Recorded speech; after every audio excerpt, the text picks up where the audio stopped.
গেল ২৪ ঘণ্টায় সেনা, পুলিশ ও র্যাবে ব্যাপক রদবদলের ঘটনা ঘটেছে। এতে করে অনেককে চাকরি থেকে অব্যাহতি দেওয়া হয়েছে, পাশাপাশি নতুন দায়িত্ব অর্পণ এবং প্রধান নিয়োগ করা হয়েছে। সেনাবাহিনীর মেজর জেনারেল জিয়াউল আহসানকে চাকরি থেকে অব্যাহতি দেওয়া হয়েছে, আর লেফটেন্যান্ট জেনারেল মোহাম্মদ সাইফুল আলমের চাকরি পররাষ্ট্র মন্ত্রণালয়ে ন্যস্ত করা হয়েছে।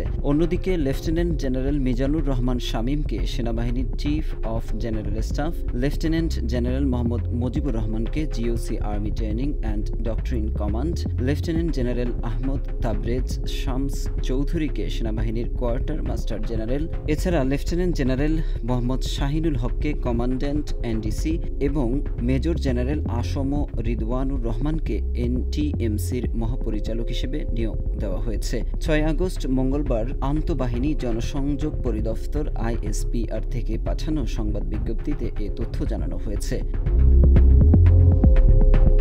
পুলিশের অতিরিক্ত মহাপরিদর্শক একেএম শহীদুর রহমানকে র্যাপিড অ্যাকশন ব্যাটালিয়ন র্যাব এর মহাপরিচালক হিসেবে এবং উপ পুলিশ মহাপরিদর্শক মোহাম্মদ মাইনুল হাসানকে ঢাকা মেট্রোপলিটনের কমিশনার পদে নিযুক্ত করা হয়েছে। এই নির্দেশনা দিয়ে একটি প্রজ্ঞাপন জারি করা হয়।